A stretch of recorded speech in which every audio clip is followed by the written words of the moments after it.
How is it going, everybody? This is Sean Barnes. I want to welcome you back to The Way of the Wolf. New year, got a new camera. So for those of you watching this on the YouTube channel, I'm going to see if the video quality is better, different, how I like it.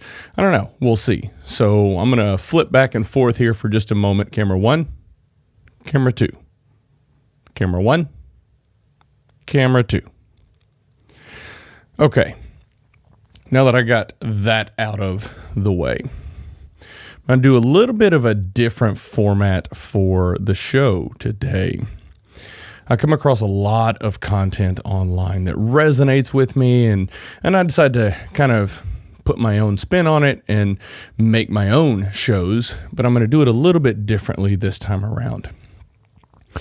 There was an image that was sent to me that kind of talked through something called performance punishment, and it resonated with me. And I thought this would be a really good topic to cover on the show.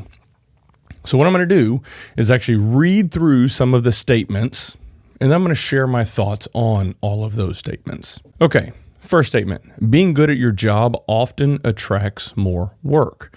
Yeah, okay. That seems kind of like a no-duh statement. If you're good at what you do, you're going to get more work. That makes sense from a business owner's perspective or a leader's perspective. Yes, you want to give your high performers more opportunities to grow and to learn and to take on more work. All right, cool, check. It's called performance punishment, and it is a dangerous game for leaders. I don't necessarily agree with this. Performance punishment. I suspect it could be viewed as punishment depending on the context and a lot of different variables that exist. But if you have a high-performing employee and you start loading them up,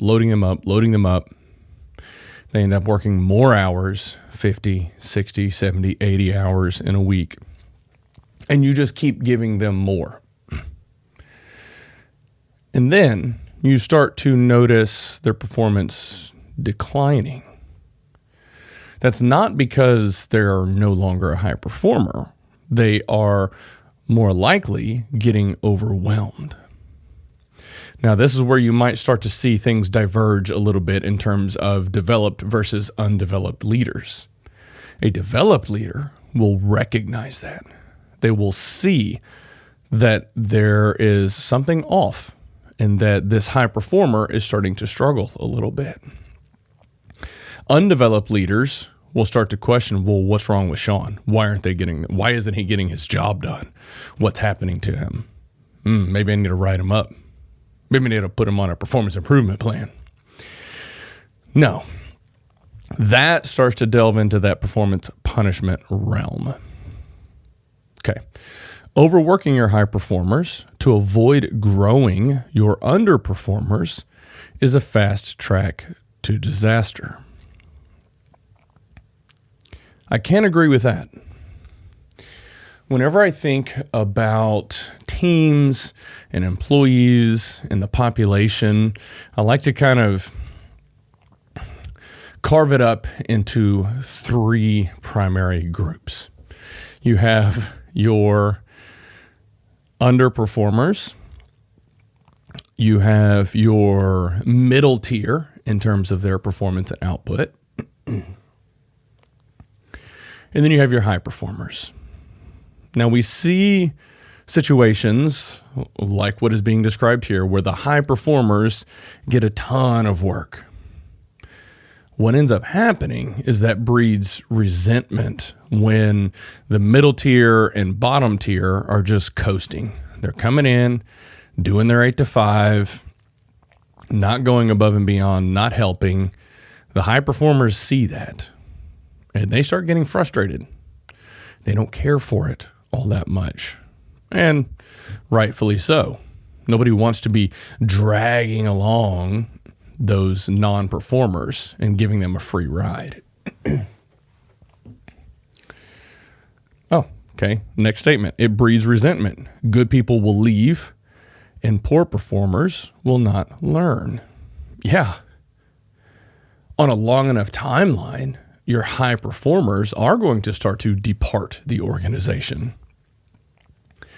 And then what you are left with is mediocrity. And I've seen organizations start to scramble when turnover really starts hitting them hard, and they start throwing money at the rest of the employees that are there. Doesn't matter if they're in that middle tier or even the bottom tier. They start freaking out and thinking, oh, we've got to hold on to these employees. And money is the only lever that they have to pull, or think that they have to pull. And so they start throwing money at these middle and bottom tiers just to get them to stay. So you end up with a bloated budget. You're paying these middle tiers of the organization, middle performing tiers in the organization, and the output isn't anywhere near what you had when the high performers were still there. It's important that you be very careful with the behaviors and standards that you reward. So for all of you in a leadership role, I want you to think through, who are my high performers? Who are those middle employees? And who are the bottom performers? When you start thinking about development of the people on the team, you're not going to have to invest a significant amount of time and energy in those high performers because they will likely always be high performers. It is intrinsic to who they are. Yes, you want to develop them, but I would encourage you to think through creating an environment where they can develop themselves. You allocate some sort of training budget and say, hey, I'm going to give you X amount of dollars a year to invest in developing yourself. Go get it. And you will see they will go get it. That middle tier, that's where I think you should invest a good bit of your time in terms of building and training and developing and encouraging them. If you can get those high performers and that middle tier, then you've got 60, 70% of your team that's going to be performing at a high level. The bottom performers, this might sound bad, but you're never going to get a lot of output from them. And there are some businesses that say, hey, bottom 10% every year gets cut. It's a little bit harsh, but that's the reality of some of the businesses that are out there. Make sure that when these high performers come to you and need guidance and feedback and encouragement, that you take the time to take care of them.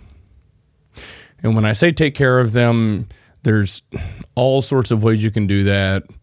Financially, giving them extra time off, letting them go do things with their family, bringing in cookies if they like a certain type of cookie, whatever it may be. Make sure that they are appreciated. And if they come to you, or if you start to see that they are overloaded or overwhelmed, make sure that you address it, because they will get burnt out, they will get frustrated, and they will leave. And what you will be left with is mediocrity. It's no good for anybody, especially your business. Okay, a little bit of a different format today, very much a short form format, just talking through some of this stuff. If this was helpful, share your thoughts. Reach out to me, send me a quick note, _Sean Barnes or Sean@thewayofthewolf.com. Say, hey, I like this format, or yeah, this sucked, dude. Just don't even waste your time on it. All right, that's all I got for you today. Thank you so much, and y'all have a good one.